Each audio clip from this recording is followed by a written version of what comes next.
Alrighty, y'all, before we begin, we're gonna play a game where we try to guess the animal. They're gonna zoom in, just like Georgia O'Keeffe did, to where the animal doesn't even look real anymore. It looks like abstract, or you can't even tell what it is. And we're gonna try to guess it, and I wanna see if any of you can get it totally right your first time. What I want you to do is I want you to kind of go through your sketchbook, find a blank page. I'm gonna use page 37, I think, because I know for sure that that one is totally blank. But find a blank page and then give me a thumbs up. All right, next up, you're gonna want to take your pencil and sharpen it if you haven't already, and number till 12. We're gonna have 12 tricky guesses, and you're gonna have to guess what animal it is all zoomed in. You're gonna be really surprised what animal it is, because when you zoom in, it makes it look totally abstract and crazy. Go ahead and number till 12, and then give me a thumbs up. So right now we've been talking about Georgia O'Keeffe. She's one of the most influential modern painters. What she liked to do and what she was known for was zooming in. So see what that thing she's looking through? That's a viewfinder. She would basically zoom in on things using a viewfinder. We're going to make one today, and that made it so abstract looking. So she could have done just a normal still life of flowers, but she decided to zoom in so much where you could honestly not even tell what it was. All right, we're going to play a game before we start today. I am zooming in on something. I want someone to guess what they think it is, and then I'm gonna zoom out and see if you're right. If you guessed a cheeseburger, you were correct. What do you think this is? I need one person to guess. It was someone's hair. Who wants to guess what this is? If you guessed a puppy, you were correct. All right, third grade. Well, I'm ready to get started. Today we're going to be planning out our final composition for our painting. We'll talk about that in a second. Hopefully you picked up your visual journal by now. What I want you to do is I want you to go to this page, the one where we created our sketch. If you don't have it, it's okay. Just go to page 10 and give me a thumbs up. Awesome. So I'm gonna pass something out to you in a moment. We are going to be cropping down our drawing into a square. This is gonna seem really weird and crazy, but this is what Georgia O'Keeffe did when she wanted to create a painting of a flower close-up. She would use something called a viewfinder. So you're gonna need some scissors. You don't need any glue or anything, but go ahead and get your scissors out if you have them, and then give me a thumbs up. All right, awesome. I'm gonna pass out this piece of paper. What I want you to do is I want you to fold it in half, like so, and then keep it on your table like a little tent, and then give me a thumbs up. Awesome. So watch first, you're gonna pick up the tent, keep the flaps of the tent away from you. You're gonna cut along the line, but you're not gonna go all the way through, otherwise you're just gonna have a bunch of random paper. I'm gonna follow the edges of the paper without cutting out. If you mess up, you mess up. You're not getting another piece of paper. Watch me first, and then back.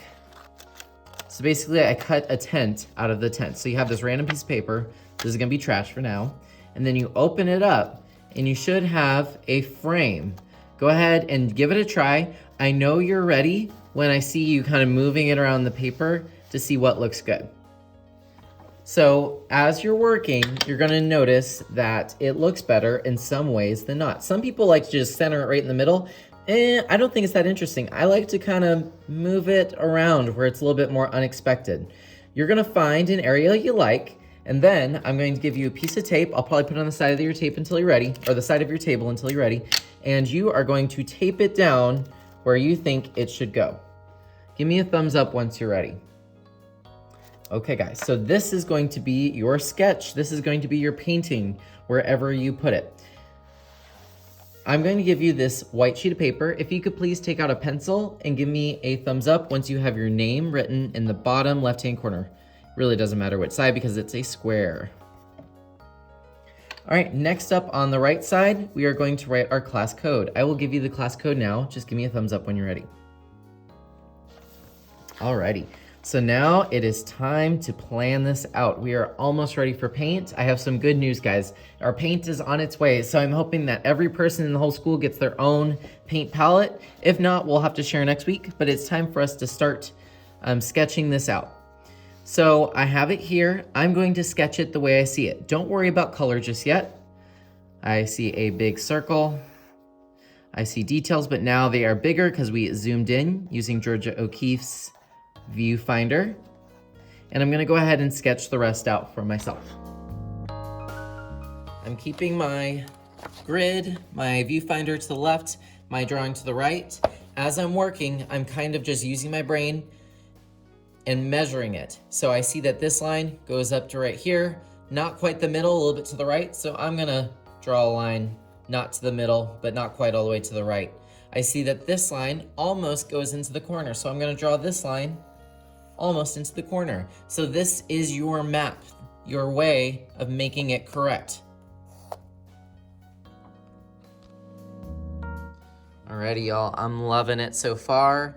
But as always, you know me, I like to make it nice and bold. So if you could please use your Sharpie today on it. If you don't have a Sharpie, you need to be thinking about going to Walmart, Dollar Store, whatever you need to do, and get yourself a new Sharpie. I'll see if I have extra, but remember, you guys are responsible for your own materials.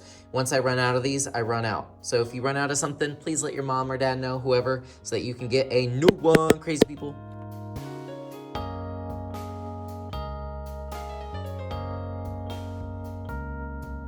So what's interesting about this method is it would make her flowers really abstract. They almost kind of didn't look like flowers, it looked like colorful flames or something. Now I'm looking at this and all I can see is like a sun exploding or like someone's eyeball. I don't know, it's creepy, but it's interesting how it's zooming in sometimes changes the whole thing. When you're done with this, raise your hand. I want to come by and pick it up. Next time we are going to be painting, so you may want to think about what kind of clothes you want to wear. Don't wear your best dress. And then we're actually going to go on to a video on the Chromebook that I want you to see so that next time you'll be so ready to mix paints.